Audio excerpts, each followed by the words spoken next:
There's commitment, and then there's Daniel Day-Lewis. I really don't know how any of this happened. I do know that I've received so much more than my fair share of good fortune. It was just, he was Bill the Butcher, and that was it. Daniel Day-Lewis wasn't just method. He was merciless. Behind the Oscars and iconic roles, he left a trail of rivals, feuds, and full-blown hatred. He just kind of walks in and everyone gets very, very serious. quiet. Yeah, right. And then everyone's very focused, and then in between setups.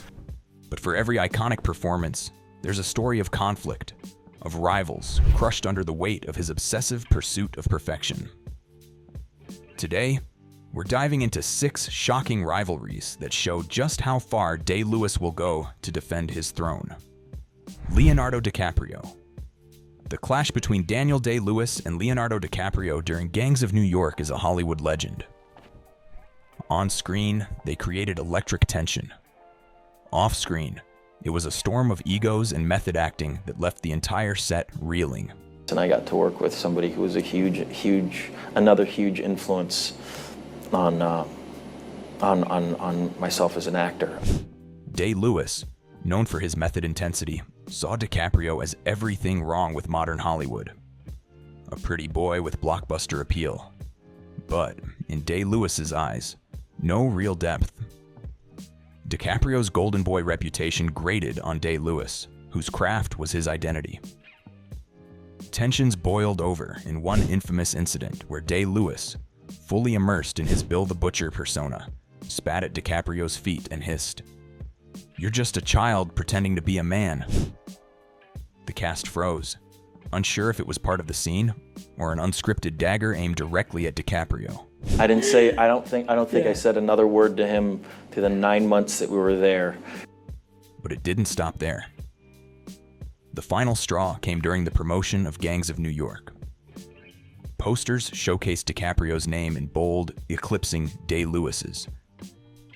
Rumor has it, Day-Lewis stormed into the producer's office, ripping down promotional material while declaring, "If he's the king of the world, I'll sink his damn Titanic myself." That kind of bitterness doesn't dissipate. Even during awards season, Day-Lewis couldn't let go. Insiders whispered he threatened to boycott events where DiCaprio's performance was celebrated. To him, it wasn't competition. It was an insult. Though DiCaprio never responded publicly, the unspoken war between them defined their relationship.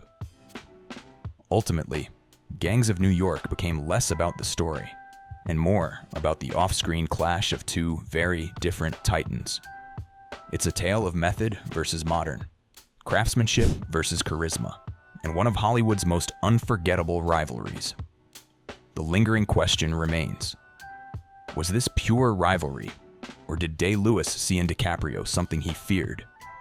An actor who could surpass him in Hollywood's history books. He was an idealist, a utopian. So you described him as a bit of a shit. Well, you could call him that as well. That's right. Ian Charleson. Daniel Day-Lewis's feud with Ian Charleson is one of the darkest chapters in his career. A bitter rivalry born not out of direct competition, but a perceived betrayal. The animosity began during a National Theatre production of Hamlet when Day-Lewis collapsed on stage mid-performance. It was a shocking moment that left the cast and crew scrambling. Enter Ian Charleson, who stepped in to save the production, quickly earning praise for his performance. Very affectionate, but he was a very affectionate man, but he was a man from a different time. But to Day-Lewis, Charleson wasn't a savior. He was an opportunist. Behind closed doors, Day-Lewis reportedly referred to Charleson as the Vulture, accusing him of circling and waiting for the moment to swoop in and steal the spotlight. This nickname wasn't just petty. It became a symbol of Day-Lewis's seething resentment. The rivalry hit its peak at an awards gala where Day-Lewis, in a stunning display of passive-aggressive spite, delivered a toast aimed directly at Charleson.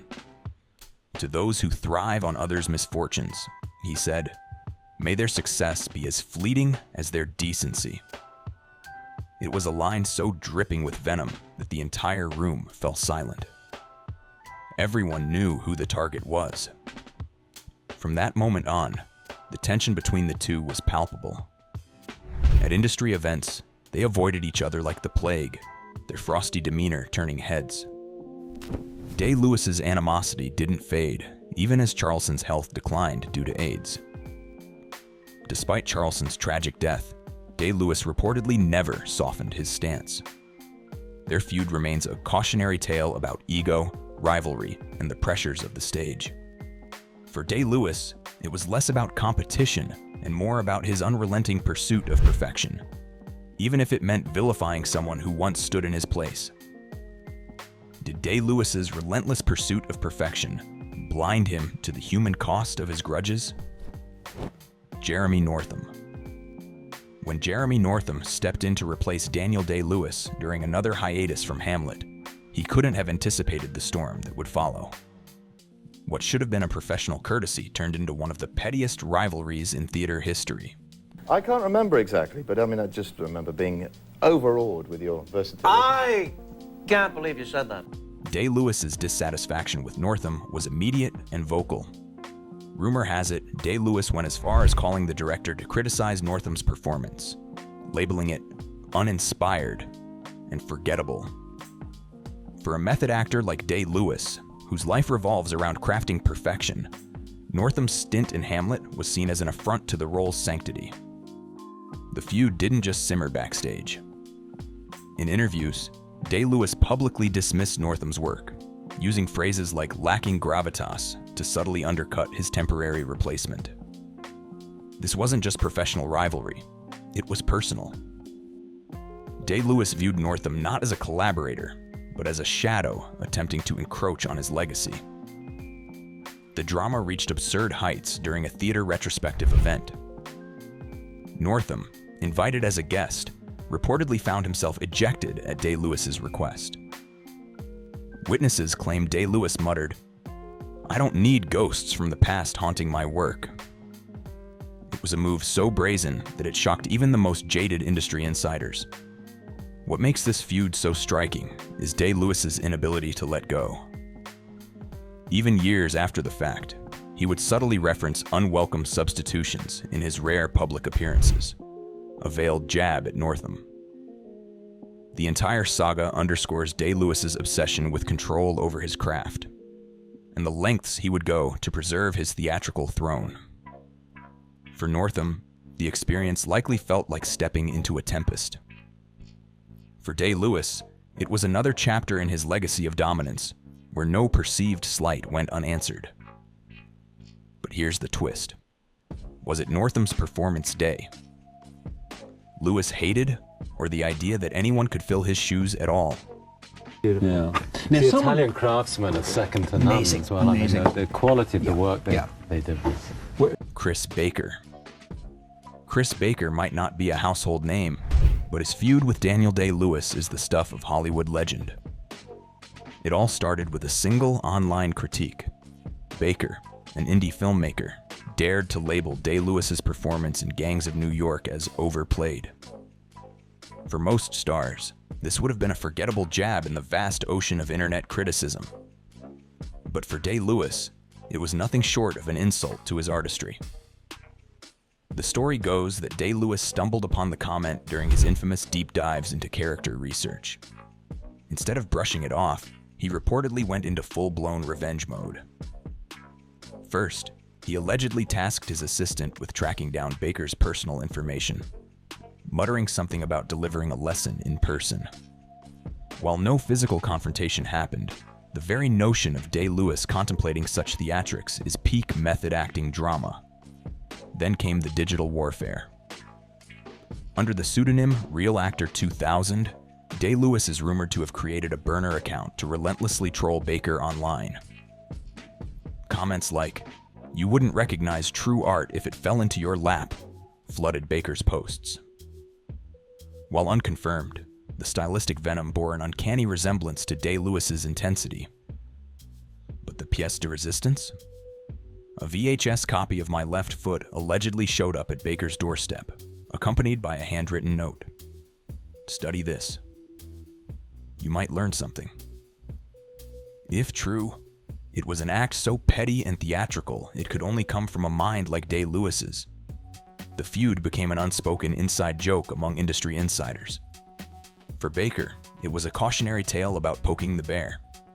For Day-Lewis, it was another example of his inability to let any perceived slight go unpunished. This wasn't just an actor's pride. It was Day-Lewis's relentless obsession with his craft turned weaponized. But one question lingers. Was this about the critique, or Day-Lewis's deeper fear of being misunderstood? To play this role was like a big gift. Vicky Krieps. Few could have anticipated the behind-the-scenes drama between Daniel Day-Lewis and Vicky Krieps during the filming of Phantom Thread. On screen, their chemistry was magnetic. Off-screen, it was a battlefield of artistic philosophies. Well, I think it's always sad if someone who is so talented, stops giving what he knows to do. Krieps, known for her free-spirited and improvisational approach, clashed head-on with Day-Lewis's rigid, methodical process. Day-Lewis reportedly accused Krieps of disrupting the sanctity of the set when she improvised a line during a particularly intense scene. It was a minor creative choice for her, but a cardinal sin for Day-Lewis, who viewed it as a betrayal of the script's precision. Things escalated when Day-Lewis demanded a formal apology from Krieps in front of the cast and crew. She refused, standing her ground and defending her style. This defiance only fueled Day-Lewis's ire. Crew members allegedly divided into factions, with Team Daniel praising his commitment to authenticity and Team Vicky supporting her fresh, modern approach. The tension boiled over during a critical scene where Krieps delivered an improvised gesture that Day-Lewis felt undermined his character's authority. He stormed off the set, leaving director Paul Thomas Anderson to mediate the fallout. According to insiders, Day-Lewis threatened to walk off the film entirely, calling Krieps' methods a threat to the art of acting. Despite the turmoil, the final product was a masterpiece. Yet the relationship between Day-Lewis and Krieps remains a fascinating study of clashing ideologies. While their collaboration created cinematic magic, it also revealed the fragility of Day-Lewis's artistic ego. The film's critical success proved their chemistry on screen, but their personal clash raised a deeper question. Could two opposing forces truly coexist in the pursuit of art? Liam Neeson. The clash between Daniel Day-Lewis and Liam Neeson during the filming of Gangs of New York was a perfect storm of conflicting personalities. Neeson, known for his no-nonsense demeanor, had little patience for Day-Lewis's method madness. Their feud began when Day-Lewis insisted on being addressed as Bill, even off set. Neeson found this absurd and turned it into a running joke, calling him Billy the Joke behind his back. The tension escalated during a key fight scene. In the heat of the moment, Day-Lewis delivered an unscripted punch that landed squarely on Neeson. Furious, Neeson reportedly shouted, "Save your method for someone who cares," before storming off. The hostility didn't stop there. Neeson mocked Day-Lewis's process publicly, describing him as a man too lost in his characters to find his way back to reality. Day-Lewis, in turn, called Neeson a blunt instrument, dismissing his acting style as primitive. Looking to be set upon so that I could unleash physical violence. Crew members recounted heated arguments where the two nearly came to blows.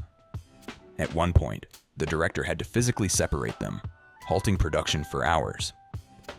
Insiders described the set as a war zone, with everyone walking on eggshells to avoid triggering another explosion.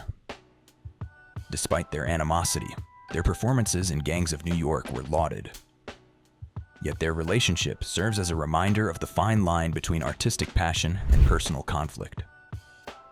For Day-Lewis, it was another battle in his lifelong war for creative supremacy. Despite the animosity, their performances were unforgettable. But it leaves us wondering, was their tension the secret ingredient to the film's brilliance, or its greatest risk?